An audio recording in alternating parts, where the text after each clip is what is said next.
رب العالمین والعاقبۃ للمتقین والصلاة والسلام علی سید الانبیاء والمرسلین قال اللہ تعالی وتبارک فی القرآن المجید والفرقان الحمید بسم اللہ الرحمن الرحیم وانتم العالون ان کنتم مؤمنین صدق اللہ مولانا العظیم قال اللہ تعالی وتبارک فی شان حبیبہ مخبرا وآمرا ان اللہ وملائکتہ یصلون علی النبی یا ایھا الذین آمنوا صلوا علیہ وسلموا تسلیما الصلاۃ والسلام علیک یا رسول اللہ وعلی آلک واصحابک یا محبوب رب العالمین۔ تمام حمد و ثنا تعریف و توصیف اللہ جل مجدہ الکریم کی ذات بابرکات کے لیے جو خالق کائنات بھی ہے اور مالک شش جہات بھی۔ اللہ جل وعلا کی حمد و ثنا کے بعد حضور نبی اکرم شفیع امم رسول محتشم نبی مکرم صلی اللہ علیہ وسلم کے حضور ناز میں اپنی عقیدتوں، ارادتوں، محبتوں اور نیازمندیوں کا خراج پیش کرنے کے بعد عالی مرتبت ذی وقار محترم محتشم سامعین السلام علیکم ورحمۃ اللہ وبرکاتہ۔ آج کی گفتگو کا عنوان ہے زوال بندہ مومن کا بے زری سے نہیں۔ امت مسلمہ کئی صدیوں سے زوال و انحطاط کی زندگی بسر کر رہی ہے۔ عرب عجم میں امت مسلمہ کو ذبح کیا جا رہا ہے۔ قابل، قندھار، قلعہ جنگی، دشت لیلہ، تورا بورا، تکریت، موصل، بغداد، القدس، کشمیر، غزہ، آذربائیجان، صومالیہ، جہاں جہاں بھی کشت و خون ہو رہا ہے وہ امت مسلمہ کا ہو رہا ہے۔ صابرا اور شتیلا کے کیمپوں میں قیدی ہمارے ہیں۔ گوانٹا ناموبے کے جیل خانوں کی سلاخوں کے پیچھے تڑپتے ہوئے زندگی بسر کرنے والے مجبور لوگ اس امت کے ہیں۔ ابو غریب جیل کے اندر سسک سسک کے زندگی کی سانسیں پوری کرنے والے امت مسلمہ کے بیٹے ہیں۔ عافیہ صدیقی اس قوم کی بیٹی ہے۔ ام احمد میری قوم کی بیٹی ہے۔ اس امت کو جس اذیت ناک لمحوں سے گزرنا پڑ رہا ہے وہ کسی سے مخفی نہیں۔ اب برما میں جو حالات ہیں وہ بھی آپ دیکھ رہے ہیں۔ امت مسلمہ جتنی عددی کثرت اس وقت رکھتی ہے اس سے قبل یہ تعداد بھی اس کی نہیں ہوئی۔ دنیا کی 6.25 ارب آبادی میں سے 1 ارب 40 کروڑ اہل دین، اہل ایمان، اہل اسلام، حضور کی غلامی کا دم بھرنے والے مسلمان ہیں۔ 56-57 باقاعدہ اسلامی حکومتیں ہیں۔ خیر سے ہم ایٹمی طاقت بھی ہیں۔ ہمارے پاس وسائل کی کمی بھی نہیں۔ تیل کے بڑے ذخائر ہمارے پاس ہیں۔ زرعی ملک ہیں، لیکن اس کے باوجود دنیا کے اوپر جو ذلت، جو پستی، جو زبوں حالی کا ہمیں منہ دیکھنا پڑ رہا ہے تاریخ عالم میں اس کی کوئی دوسری مثال نہیں ہے۔ امت مسلمہ کو دیوار کے ساتھ لگایا جا چکا ہے۔ ہمارے اوپر جو 56-57 اسلامی ملکوں کے حکمران ہیں وہ مغرب کے ایجنٹ ہیں۔ امت مسلمہ کا خون رس رہا ہے۔ اتنے مسائل ہیں کہ اگر ان مسائل کو چھیڑ کے بیٹھ جائیں تو اس کو گنتے گنتے یہ وقت گزر جائے۔ امت مسلمہ اس کار مذلت میں کیوں گری ہے؟ آج کے تجزیہ نگار یہ کہتے ہیں کہ ہم مادی طور پہ دنیا سے بہت پیچھے رہ گئے، اس لیے آج ہم دنیا کے اوپر رسوا ہو رہے ہیں۔ ہم وہ ایجادات نہیں کر رہے ہیں جو دوسری قومیں کر رہی ہیں. ہمارے پاس معاشی وسائل وہ نہیں ہیں جو دوسری قوموں کے پاس ہے. علامہ اقبال نے امت کے اس دکھڑے کو بڑی دیر قبل بیان کیا، اور اقبال ایسا شخص ہے جس کو حکیم الامت کہتے ہیں. امت کے درد کو بھی جانتا ہے، مرض کو بھی جانتا ہے، علاج کو بھی جانتا ہے. امت اس قار مذلت میں کیوں گری اور اس رسوائی کا شکار کیوں ہوئی؟ اقبال کہتا ہے کہ زوال بندہ مومن کا بے زری سے نہیں. اس کو اگر یہ سمجھا جائے کہ دولت کی قلت سے ہم رسوا ہو رہے ہیں تو یہ کوئی بات نہیں ہے. اگرچہ اس دور میں معیشت ایک اہم چیز ہے. جو لوگ معاشی طور پہ پسماندہ ہوتے ہیں اس معاشرے میں ان کو خاطر خواہ توجہ نہیں دی جاتی، لیکن امت مسلم کے زوال کا سبب مادیت نہیں ہے. اس لیے کہ اس کی بنیادیں مادیت سے مضبوط نہیں کی گئی ہیں، اس کی بنیادوں میں روحانیت رکھی گئی ہے. اس کے زوال کا سبب دین سے دوری ہے. امت مسلمہ کی رسوائی اور پستی کا سبب اس مرکز سے اپنے رشتے کو کمزور کر لینا ہے جس نے ان کو عزت دی، سرفرازی دی، تعظیم دی اور توقیر فراہم کی. باقی رہی بات غربت و امارت کی، اسلام کی تاریخ میں ہم نے یہ سارے دور دیکھے ہیں، لیکن امت مسلمہ کے لیے یہ چیزیں جو ہیں وہ ثانوی حیثیت رکھتی ہیں. اس زمانے کی کہانی بھی ہمیں یاد ہے جب ہمارے پاس پہننے کے لیے کپڑے بھی نہیں تھے، پیوند لگے لباس پہنتے تھے. وہ وقت بھی ہمیں یاد ہے جب ہمارے پاس 2 گھوڑے تھے، 6 زرہیں تھیں، 8 تلواریں تھیں، 70 اونٹ تھے، اور ہمارے مقابلے کے اندر جو دشمن آیا تھا ان کے پاس 100 زرہ پوش نوجوان تھا. 950 کی تعداد کے اندر ان کا لشکر تھا. ان کے پاس گانے والی رنڈیاں بھی تھیں اور دادے عیش دینے والے ان کے پاس نغمے اور مزراب بھی تھے. کھانے پینے کے سامان بھی وافر تھے. ادھر فاقہ مست لوگ جس کھجور کو چوس کے روزہ رکھتے تھے اسی کھجور کو چوس کے روزہ افطار کرتے تھے. کیا بلال امیر تھا؟ کیا سلمان فارسی امیر تھا؟ کیا ابو ذر غفاری کسی امیر شخص کا نام ہے؟ کیا بدن کے اوپر پیوند لگے لباس پہننے والے وہ فاقہ مست کیا امراء کی فہرست میں آتے تھے؟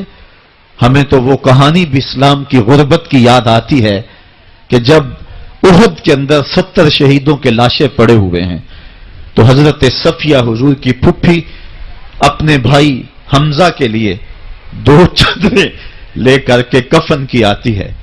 تو حضور علیہ السلام نے فرمایا کہ جس قبر میں حمزہ کو دفن کیا جائے اسی قبر میں مصعب بن عمیر کو بھی کفن دیا جائے اور دفن کیا جائے.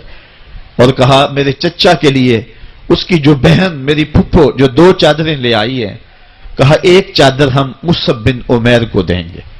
یہ مصعب بن عمیر کون ہے؟ تاریخ پڑھو، کتنی دل آویز تاریخ ہے. مکے میں ایک امیر ترین خاتون ہے جس کے بیٹے کا نام مصعب ہے، اور وہ اپنے بیٹے کو اتنا خوبصورت لباس پہناتی ہے اور اتنے خوبصورت خوشبو اور عطر اس کو لگاتی ہے کہ مصعب بن عمیر جن گلیوں سے گزرتے تھے دیر تک وہ گلیاں مہکتی رہتی تھیں. لوگ کہتے تھے یہاں سے مصعب گزر کے گیا ہوگا اس لیے یہ گلیاں مہک رہی ہیں. اچھا پھر مصعب پہ نظر پڑتی ہے میرے محمد عربی کی تو مصعب بن عمیر حضور کی زلفوں کا اسیر ہو جاتا ہے. ماں کافرہ ہے، جب پتہ چلتا ہے تو اس کا لباس بھی چھین لیتی ہے، سہولتیں اور آسودگیاں بھی واپس لے لیتی ہے. پھر وہ وقت بھی آیا کہ مصعب بن عمیر حبشہ کی جانب ہجرت کر جاتے ہیں. مکے کے حالات کچھ تھوڑے سے خوشگوار نظر آئے تو وہ حبشہ سے واپس مکے جب پلٹے تو ان کے بدن پہ جو چادر تھی وہ جگہ جگہ سے پٹی ہوئی تھی. میرے آقا کریم علیہ السلام نے دیکھا تو حضور کی آنکھوں میں آنسو ٹپکنے لگے. کہا یہ وہی مصعب ہے جو اتنا خوش پوش نوجوان تھا کہ میں نے پورے مکے میں اس سے خوبصورت لباس پہننے والا کوئی دوسرا شخص نہیں دیکھا، اور آج میرے مصعب کو پہننے کے لیے جو چادر میسر ہے وہ بھی جگہ جگہ سے پھٹی ہوئی ہے۔ یہ اسلام کی غربت کی کہانی ہے، اور آج احد میں یہی مصعب بن عمیر شہید ہو جاتے ہیں اور ان کے لیے کفن بھی دستیاب نہیں ہے۔ حضور نے کہا جو میرے چچا کے لیے 2 چادریں لائی ہیں ان میں سے ایک کا کفن مصعب کو دے دو نا، اور دوسری چادر سے کفن میرے چچا کو دے دیا جائے۔ اچھا، حضرت مصعب کے لیے بڑی چادر رکھ دی گئی، اور حضرت امیر حمزہ کے لیے جو چادر تھی وہ چھوٹی تھی، اگر سر ڈھانپتے تھے تو پاؤں ننگے ہو جاتے، اگر پاؤں ڈھانپتے تھے تو سر ننگا ہو جاتا۔ حضور نے فرمایا میرے چچا کا سر ڈھانپ دو اور پاؤں کے اوپر اذخر نامی گھاس ڈال دو۔ میں یہ اسلام کی غربت کی کہانی تمہیں سنا رہا ہوں، جب میرے رسول کے چچا کے لیے پورے کفن کا ٹکڑا بھی دستیاب نہیں تھا، اسلام اس وقت بھی عزت پا گیا تھا، اسلام اس وقت بھی ذلیل نہیں تھا، اسلام اس وقت بھی سربلند تھا، اور اسلام اس وقت بھی عزتوں کی مسند پہ تھا۔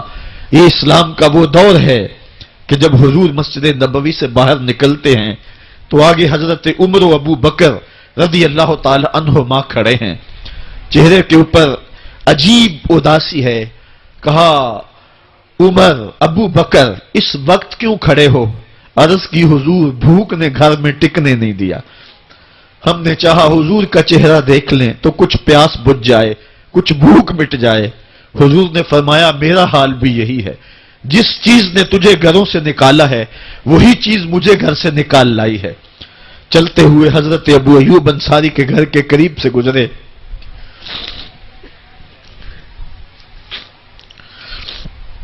حضور کی خوشبو پا کے وہ باہر آ گئے۔ عرض کی بندہ نواز آج میرے مہمان نہیں بنتے؟ حضور نے کہا تمہاری مرضی۔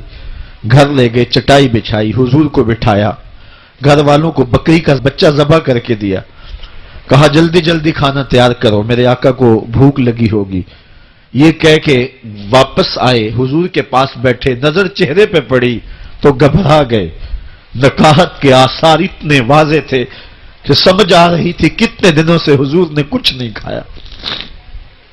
اٹھ کے باغ میں چلے گئے، کھجوروں کا خوشہ توڑا، حضور کے سامنے رکھا، کہا بندہ نواز جب تک کھانا تیار نہیں ہوتا یہ کھجوریں تناول فرمائیں۔ تھوڑی دیر کے بعد کھانا دسترخوان پہ لگ گیا، حضور سے عرض کی گئی حضور آئیں کھانا تناول کر لیں۔ حضور نے دسترخوان پر تشریف فرما ہو کر کے حضور نے کپڑا اٹھایا تو حضور نے جب دیکھا کہ کھانا ہے تو حضور نے ایک روٹی لی اور چند بوٹیاں اٹھائیں اور ایک خادم کو بلا کر کے کہا جاؤ ہمارے گھر لے آؤ، میری بیٹی فاطمہ کتنے دنوں سے بھوکی۔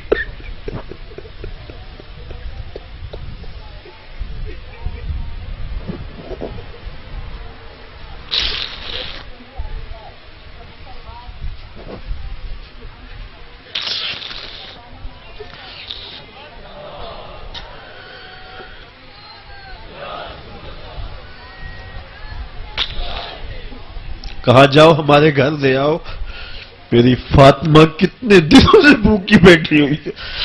مال کے کونین ہیں گو پاس کچھ رکھتے نہیں، دو جہاں کی نعمتیں ہیں ان کے خالی ہاتھ میں۔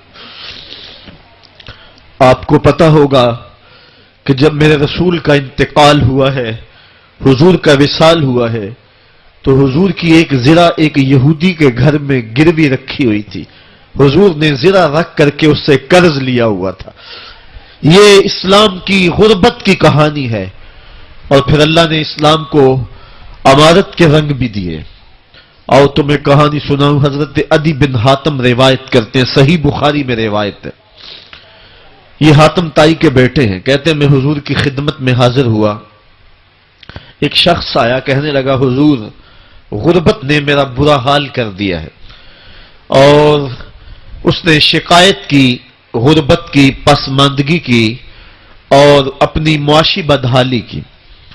پھر ایک شخص آیا کہنے لگا حضور میرے پاس دولت تو ہے لیکن میں نے جس منزل پہ جانا ہے راستہ پر خطر ہے، تو میرے لیے کیا حکم ہے کہ میں کیسے راستہ طے کروں؟ تو یہ دو لوگوں نے یہ باتیں کی تو حضرت عدی کہتے ہیں کہ حضور نے روئے سخن میری جانب موڑا اور میری جانب مخاطب ہو کے کہا، عدی تو نے ہیرا دیکھا ہے؟ عدی کہتے ہیں میں نے عرض کی حضور دیکھا نہیں، سنا ہے۔ ہیرا یہ شہر ہے عراق کا۔ تو حضور نے فرمایا، عدی تو نے ہیرا دیکھا ہے؟ میں نے کہا نہیں حضور دیکھا نہیں، اس کا تذکرہ سنا ہے۔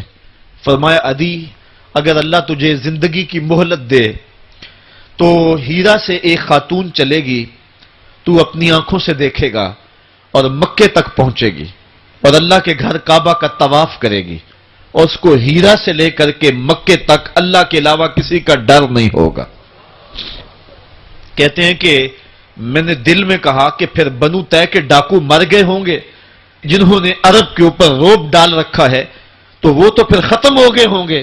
کہتے ہیں میں بھی سوچ ہی رہا تھا کہ حضور نے مزید میری حیرت میں اضافہ کرتے ہوئے کہا، عدی اگر تجھے اللہ نے زندگی کی مہلت دی تو دیکھے گا کہ کسرا کے خزانے تیری جھولی میں ہوں گے۔ تو اس دور کی سپر طاقت تھی۔ میں نے کہا حضور کسرا بن ہرمز؟ حضور نے فرمایا ہاں کسرا بن ہرمز۔ کہتے ہیں کہ حضور نے پھر فرمایا، عدی اگر تو زندگی پائی تو وہ دن بھی دیکھے گا کہ ایک شخص زکوٰۃ کی رقم لے کر کے، زکوٰۃ کی چاندی لے کر کے، زکوٰۃ کا سونا لے کر کے نکلے گا اور اس کو کوئی زکوٰۃ کا مستحق ہی نہیں ملے گا۔ حضرت عدی بن حاتم کہتے ہیں کہ پھر میں نے وہ منظر اپنی آنکھوں سے دیکھا کہ ہیرا سے خاتون چلی اور مکے تک پہنچی اور امن ایسا تھا کہ اس کو اللہ کے علاوہ کسی کا ڈر نہیں تھا۔ پھر وہ لمحے بھی میں نے دیکھے کہ کسرا بن ہرمز کے خزانے مسجد نبوی کے باہر پڑے ہوئے ہیں۔ تو کہتے ہیں تیسری چیز میں دیکھ نہ سکا اور میں نے لوگوں کو کہا کہ یہ میں تو نہیں دیکھ سکا، میری شاید زندگی وفا نہ کرے، اور اگر تمہاری زندگی وفا کرے تو تم دیکھنا میرے آقا نے جو فرمایا تھا دو باتیں تو پوری ہو گئی ہیں اور تیسری بات تم دیکھ لو گے۔ حضرت یحییٰ بن سعید فرماتے ہیں کہ حضرت عمر بن عبدالعزیز کا زمانہ تھا اور انہوں نے مجھے افریقہ کی جانب زکوٰۃ وصول کرنے کے لیے بھیجا۔ میں وہاں سے زکوٰۃ وصول کی اور پھر میں زکوٰۃ لینے والے مستحقین کو ڈھونڈنے لگا تو کہتے مجھے کوئی مستحق نہ ملا۔ پھر میں غلام پکڑتا اور اس کے پیسے دے کے اس کو آزاد کرواتا چلا جاتا۔ حضرت عمر بن عبدالعزیز کا زمانہ ہے کہ گورنر ہے عراق کا، وہ حضرت عمر بن عبدالعزیز کو لکھتا ہے کہ اتنی رقم ہے، اس کا کیا کرنا ہے؟ تو عمر بن عبدالعزیز کہتے ہیں رقم لے کے یہاں نہ آنا، وہاں عراق کے لوگوں میں بانٹ دو، جو زکوٰۃ کے مستحق ہیں ان کو تقسیم کر دو۔ تو گورنر لکھتا ہے جو مستحق ہے ان کو دے دی، اب کوئی مستحق نہیں رہا تو میں کیا کروں؟ تو حضرت عمر بن عبدالعزیز کہتے ہیں جو مقروض ہیں ان کا قرض اتار دو۔ تو کہتے ہیں کہ ہاں قرض بھی میں نے اتار دیا ہے، رقم پھر بھی بچ رہی ہے، کیا کروں؟ تو حضرت عمر بن عبدالعزیز نے پھر لکھا جو شخص شادی کرنا چاہتے ہیں ان کا حق مہر ادا کر دو۔ میں نے کہا کہ وہ بھی کر دیا ہے، رقم پھر بھی بچ گئی، اب کیا کروں؟ تو حضرت عمر بن عبدالعزیز نے مجھے لکھا کہ جو غیر مسلم ہیں جنہوں نے ٹیکس دیا ہوا ہے، جتنا ٹیکس دیا ہے اس سے دگنے پیسے ان کو قرضے میں دے دو اور ان کو کہو جاؤ اس کا کاروبار کرو، کھیتی باڑی کرو، اور ساتھ انہیں یہ بھی کہہ دینا قرض کی فکر نہ کرنا اور زیادہ اس میں پریشان نہ ہونا، جب دے سکو گے دے دینا۔ یہ دور بھی پھر اسلام نے دیکھا اور یہ گھڑیاں بھی دیکھی، جب چیتھڑے پہنے ہوئے تھے، جب پیوند لگے لباس پہنے تھے، جب پیٹ میں ڈالنے کے لقمہ بھی نہیں تھا، اللہ کا دین اس وقت بھی غالب تھا، اور جب گلیوں کے اندر ریشم بکھرا ہوا ہوتا تھا کوئی اٹھانے والا نہیں تھا، دین اس وقت بھی غالب تھا۔ دین کا غالب ہونا یا نہ ہونا اس کا تعلق جو ہے وہ مال و دولت سے نہیں ہے۔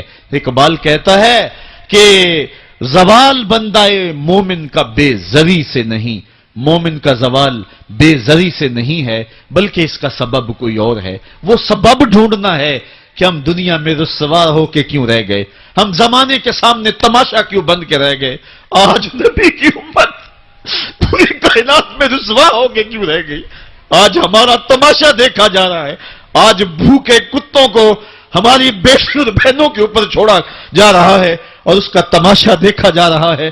کیا ہم نے یہ دن بھی دیکھنے تھے؟ ہم نے سراغ لگانا ہے. دولت کی قلت اور کثرت یہ ثانوی چیزیں ہیں. ہم نے تاریخ میں دیکھا ہے ہم کبھی مالی طور پہ کمزور تھے، رسوا نہیں ہوئے ہیں. مال زیادہ ہو گیا، رسوا نہیں ہوئے ہیں. رسوائی کے سبب کوئی اور ہیں. آئیے تمہیں کہانی دل آویز سناؤں. اسلام کے عروج اور بانک پن کی مختصر کہانی آپ دیکھ لیں کہ حضور جب جلوہ فراز ہوتے ہیں مکے میں تو اللہ کا گھر 365 بتوں سے بھرا ہوا ہے. وہ دنیا کے اندر خدا کا پہلا گھر اور 365 بتوں کا قبضہ ہے اس گھر کے اوپر. پھر حضور آئے اور دعوت دین دی اور آقا کریم علیہ السلام نے ان بتوں کے لوث سے کعبہ کو پاک کیا. کہانی اتنی دل آویز ہے کہ حضور نبوت کے اعلان کے 13 سال گزارنے کے بعد جب مکے سے ہجرت کر کے مدینہ روانہ ہوئے تو مسلمانوں کی تعداد 100 سے متجاوز نہیں تھی. جن لوگوں نے ہجرت کی ہے تاریخ پڑھیں. سن 2 ہجری کو بدر کے مقام پہ حق اور باطل کا پہلا ٹکراؤ ہوتا ہے. مسلمانوں کی تعداد 313 تھی. جو لوگ گھروں میں تھے ان کی تعداد بھی ساتھ شامل کر لیں، بچے اور خواتین بھی شامل کر لیں، 600-700 لوگ بنتے ہوں گے. اور 8 ہجری کو فتح مکہ ہوا اس واقعہ کے 6 سال بعد. تو فتح مکہ کے موقع پہ مسلمانوں کی تعداد جو سپاہیوں کی تھی وہ 10,000 تھی. اور پھر 8 ہجری کو یہ واقعہ ہوا ہے تو 10 ہجری کو حجۃ الوداع ہوتا ہے. 10 ہجری کو حضور کے سامنے جو لوگ بیٹھ کے خطبہ سن رہے تھے ان کی تعداد 1,44,000 تھی. اور جو گھروں میں لوگ شامل تھے ان کو بھی ملائیں تو 6 لاکھ تک پہنچتی ہے. حضرت صدیق اکبر رضی اللہ تعالیٰ عنہ 2 سال 2 ماہ اور کچھ دن تخت خلافت پہ رہے ہیں. اور آپ کے ادوار کی فتوحات کو اگر اس کی ایوریج نکالیں تو ایک دن میں 80 مربع میل علاقہ روزانہ فتح ہوتا ہے. حضرت عمر کا دور دیکھیے. حضرت عمر کے زمانے میں اسلامی حدود 23 لاکھ مربع میل تک پھیل گئی ہیں. محمد بن قاسم جب سندھ میں آیا ہے تو یہ بہت بعد کی کہانی نہیں ہے، یہ 92 ہجری کی کہانی ہے. ابھی صحابہ موجود تھے. ادھر اندلس کے دروازے پہ طارق بن زیاد دستک دے رہا ہے تو وہ تابعی ہے اور یہ بھی 92 ہجری کی کہانی ہے. ادھر سندھ تک مسلمان پہنچ گئے، ادھر وہاں تک پہنچ گئے. آپ چائنا میں جا کے دیکھیں حضرت سعد بن ابی وقاص صحابی کی قبر وہاں ہے، وہ وہاں تک پہنچے. ماوراء نہر کا علاقہ بھی فتح ہو گیا، ادھر آرمینیا تک پہنچے. یہ تھوڑے سے عرصے کے اندر عظیمتوں کی کیسی داستان رقم کی. اقبال تڑپ کے کہتا ہے دیے جانے کبھی یورپ کے کلیساؤں میں، کبھی افریقہ کے تپتے ہوئے صحراؤں میں. دشت و دشت دریا بھی نہ چھوڑے ہم نے، بحر ظلمات میں دوڑا دیے گھوڑے ہم نے. آج دیکھیں جا کر کے جبل طارق کو، جہاں وہ 500 قدوسی وہاں نکلے تھے. وقت کے حکمران نے اپنے جاسوس کو بھیجا، دیکھ کیا وہ کون لوگ ہیں، کہاں سے آئے ہیں اور کتنی تعداد ہے. تو جا کر کے جاسوس نے کہا پتہ نہیں زمین سے نکلے ہیں یا آسمان سے اترے ہیں. اور ان کی تعداد 500 سے آگے پیچھے ہے.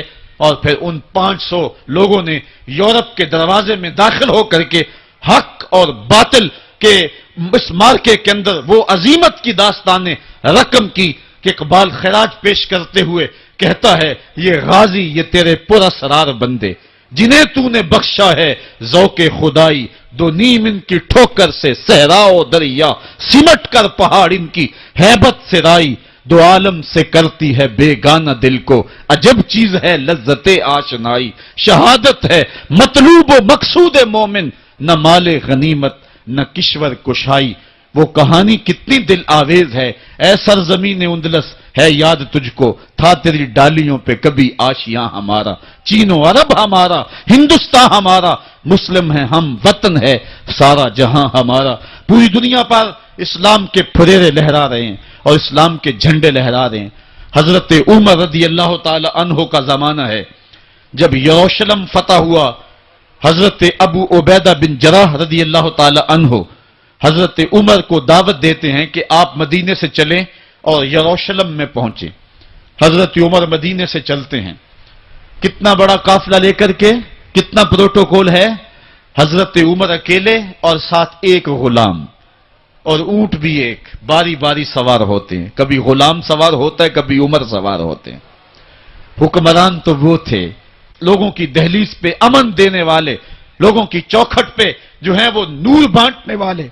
آج کے حکمرانوں نے تمہیں رمضان المبارک کے اندر لوڈ شیڈنگ کا پیکج دیا ہے اور آج بچے بھی تڑپ رہے ہیں اور جوان بھی سسک رہے ہیں، اور ماہ سیام میں جن اذیتوں میں قوم کو مبتلا کر دیا ہے وہ کسی سے مخفی نہیں ہے۔ اور تمہیں میں حضرت عمر کی کہانی سناؤں۔ حضرت عمر دن کو تخت حکومت پہ بیٹھتے تھے اور ان کا تخت کو سونے زبرجد کا نہیں تھا، مسجد نبوی کی چٹائی تھی، اور سارا دن وہاں بیٹھ کے لوگوں کی باتیں سنتے، اور جب رات کے اندھیرے گہرے ہوتے عمر بھیس بدل کے مدینے کی گلیوں کا گشت کرتے۔ کہا تمہارے گھر سے دھواں نکل رہا ہے اور بچے رو رہے ہیں، ان کو کھانا کیوں نہیں دیتی؟ کہنے لگی عمر کی جان کو رو رہی ہوں۔ عمر کے پاؤں تلے سے زمین نکل گئی۔ کہا کیا ہوا؟ کہا 3 دن سے ہمارے ہاں کھانے کے لیے کچھ نہیں ہے، روزانہ بچے روتے ہیں اور میں ہنڈیا کے اندر پتھر ڈال کر کے نیچے سے آگ ڈالتی رہتی ہوں کہ بچے انتظار کر کر کے سو جائیں گے، کم وقت سو بھی نہیں رہے اور وہ پتھر پکیں گے بھی کیا، اور میں عمر کی جان کو رو رہی ہوں۔ حضرت عمر کا کلیجہ دہلنے لگا، فوراً پلٹے واپس بیت المال میں آئے، گھی کا ایک کنستر لیا، آٹے کی بوری لی، مرچ مسالہ جات بہت کچھ اٹھایا، اپنے کندھے پہ رکھا، بوری اپنی کمر پہ لا دی۔ عمر بیت المال سے نکلے تو آپ کے خادم اسلم نے دیکھ لیا، آگے بڑھا، کہا میرے آقا میں اٹھاتا ہوں۔ عمر کی آنکھوں میں آنسو ہے۔ کہا اسلم قیامت کے دن میرا بوجھ اٹھا لو گے؟ کہا قیامت کے دن تو اپنا اپنا بوجھ اٹھانا پڑے گا۔ کہا عمر کو آج اپنا ہی اٹھانے دو۔ حضرت عمر وہ گھی کا کنستر اور وہ آٹے کی بوری سر پہ اٹھائے ہیں اور اس خاتون کے گھر جاتے ہیں اور دستک دیتے ہیں۔ وہ جب دیکھتے ہیں اس کی جان میں جان آ جاتی ہے۔ کہا جلدی جلدی آٹا گوندو، اور عمر سبزی کاٹنے لگ جاتے ہیں۔ حضرت عمر رضی اللہ تعالی عنہ سبزی تیار کر دیتے، ادھر آٹا گند جاتا ہے، اور پھر اوپر چولہا رکھا جاتا ہے، چولہے کے اندر آگ رکھی جاتی ہے، وہ کھانا پکانے لگتی ہے، آگ بجھتی ہے۔ تاریخ نے لکھا ہے آگ بجھنے لگتی ہے، عمر جھک کر کے پھونکے مارتا ہے، عمر جھک جھک کے پھونکے مارتا ہے۔ کھانا پک گیا اور بچوں کے سامنے کھانا رکھ دیا، بچے کھا رہے ہیں۔ اب بچے رو رو کے نڈال ہو چکے تھے۔ حضرت عمر اپنے ہاتھوں کو اور اپنے گھٹنوں کو اور اپنے پاؤں کو زمین پہ لگا کے، جس طرح بکری کا بچہ چلتا ہے ویڑے کے اندر، کبھی ادھر چلتے ہیں کبھی ادھر چلتے ہیں، تاکہ بچے مجھے دیکھ کے خوش ہوں اور دل میں کہتے عمر جتنا رلایا ہے اب اتنا ہنسانا بھی پڑے گا۔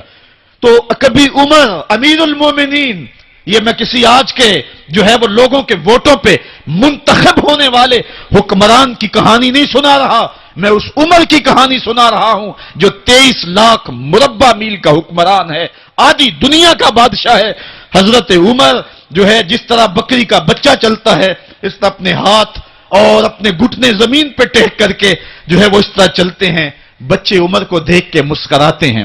جب بچے مسکرانے لگے تو حضرت عمر نے اس خاتون سے کہا بڑھیا عمر کو معاف کر دے۔ اس نے کہا تو اتنی ہمدردی کیوں کرتا ہے؟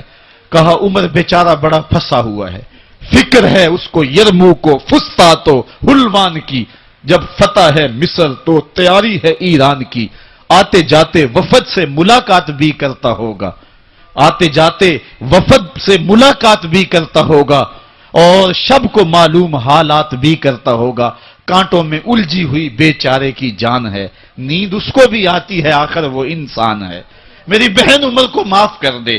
اس نے کہا نانا عمر کی بات میرے سامنے نہ کر، قیامت کا دن ہوگا، عمر کا گریبان ہوگا اور میرا ہاتھ ہوگا۔ جب اس نے یہ بات کہی تو عمر برداشت نہ کر سکے، بچوں کی طرح بلک بلک کر رونے لگے۔ کہا وہ بد نصیب عمر تیرے سامنے ہے، آج ہی کہلا جو کہنا ہے، قیامت کے دن مجھے معاف رکھنا۔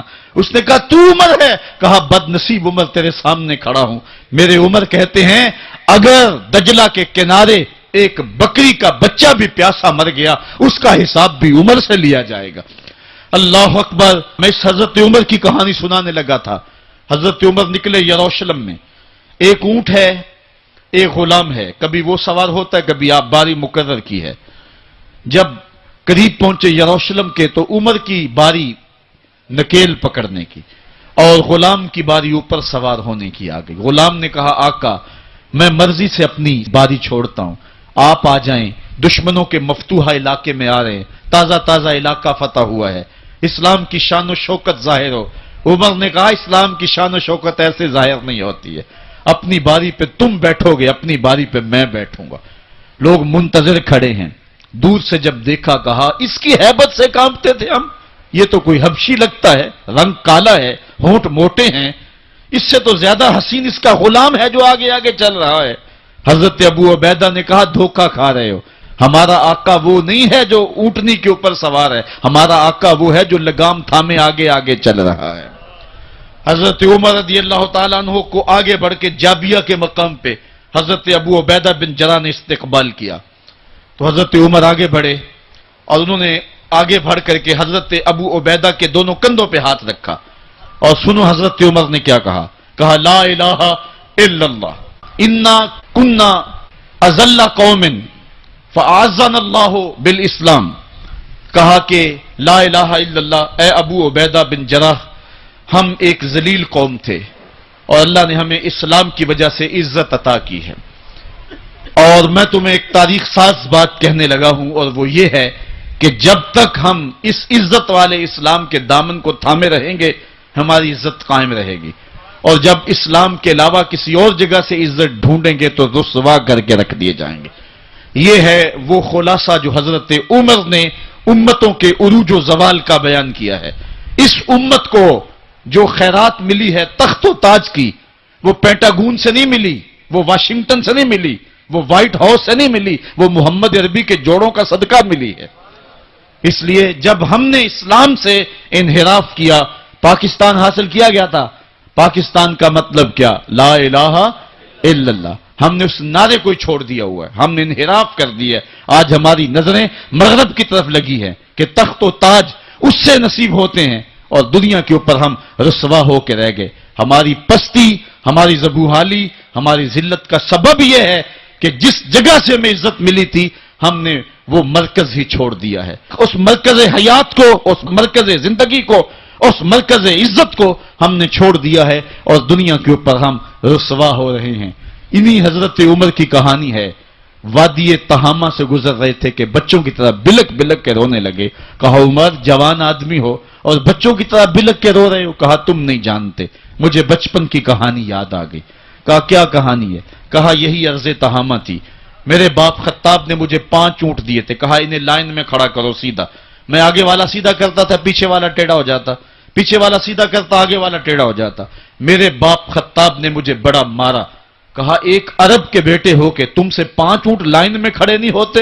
کہا ایک زمانہ عمر پہ وہ تھا کہ اس سے 5 اونٹ لائن میں کھڑے نہیں ہوتے تھے، اور آج شرق سے لے کر غرب تک 23 لاکھ مربع میل کی حکمرانی اور انسان بھی لائن میں کھڑے ہیں۔ یہ محمد عربی کے جوڑوں کا صدقہ نہیں ہے تو اور کیا ہے؟ عمر سے تو 5 اونٹ لائن میں کھڑے نہیں ہوتے تھے۔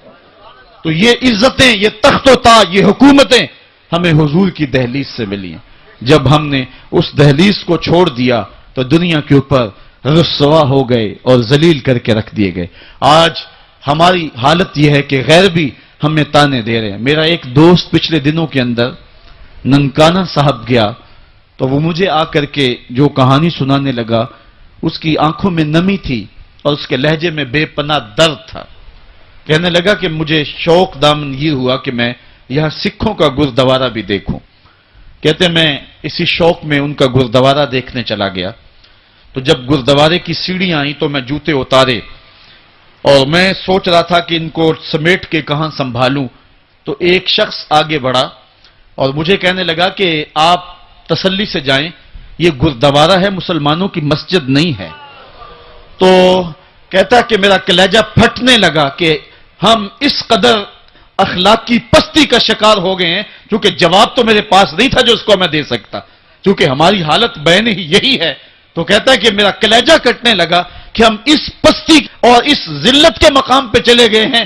اب ہمارے ملک کے اندر جو ہمارے ذمی ہیں وہ بھی ہم کو جو ہے وہ تانا دے رہے ہیں، اور ہمارے مستامن بھی ہم کو تانا دے رہے ہیں، اور ملک کے اندر بھی ہم کو ذلت اور رسوائی کا سامنا کرنا پڑ رہا ہے۔ یہ ہماری ذلت اور رسوائی کی مثالیں ہیں۔ ہماری اخلاقی پستی اور زبو حالی نے ہم کو کہیں کا نہیں چھوڑا ہے۔ میں بہت پرانی کہانی نہیں سنانے لگا آپ کو، یہ قرون اولیٰ کی کہانی نہیں ہے، یہ کہانی جو ہے وہ صحابہ کے زمانے کی بھی نہیں ہے، یہ کہانی جو ہے وہ تابعین کے بھی دور کی نہیں ہے، محدثین کے دور کی بھی نہیں ہے، یہ سری سختی کے زمانے کی کہانی بھی نہیں ہے، یہ جنید بغدادی کے دور کی بھی نہیں ہے، ہاں یہ مجدد الفسانی کے زمانے کی کہانی بھی نہیں ہے، یہ کل کی بات ہے۔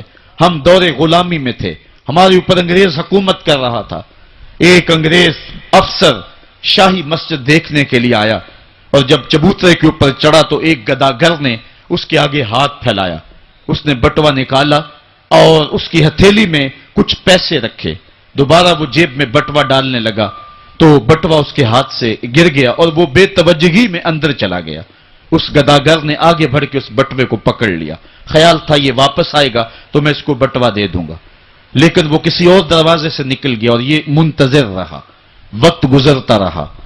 1 سال گزرنے کے بعد وہ دوبارہ پھر آیا، اس کا کوئی دوست اسے ملنے آیا تھا انگلستان سے، اس کو شاہی مسجد دکھلانے کے لیے وہ پھر آیا، یہ گداگر وہاں بیٹھا ہوا تھا، اس نے پہچان لیا، کہا صاحب 2 لمحوں کے لیے رکیے، مجھے آپ سے ضروری کام ہے۔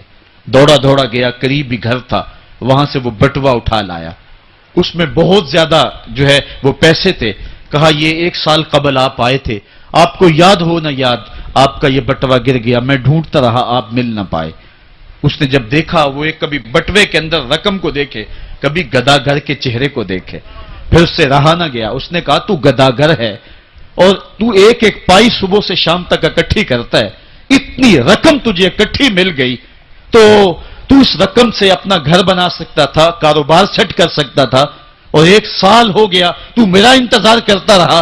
اس نے کہا بابو بات رقم کی نہیں ہے، تو عیسائی ہے اور میں مسلمان ہوں، کل قیامت کے دن اگر تیرے نبی نے میرے نبی کو کہا کہ میرے امتی کا بٹوا گرا تھا اور تیرے غلام نے پکڑا تھا، تو پھر میرا نبی جو ہے تیرے نبی کے سامنے شرمسار ہوگا۔ میں گداگر ضرور ہوں، بے غیرت نہیں ہوں، میں نہیں چاہتا کہ میرے نبی کو تیرے نبی کے سامنے شرمندگی ہو۔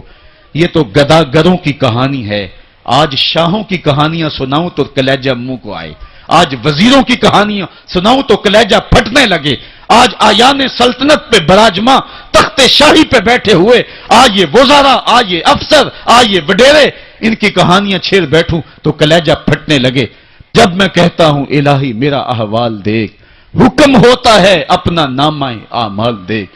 میں نے اصلاح امت کانفرنس کے موقع پہ آپ کو یاد ہوگا کہا تھا کہ یہ تو کرم ہے محمد کی زلفوں کا کہ ہمارے اوپر پتھر نازل نہیں ہوتے، ورنہ جو حال ہم نے کر دیا ہے اور جس اخلاقی انحطاط کا ہم شکار ہیں، ہمارے اوپر تو آسمان ٹکڑے ہو کے برستا، اگر ان کی رحمت نہ ہو درمیاں میں، ابھی آگ لگ جائے دونوں جہاں میں۔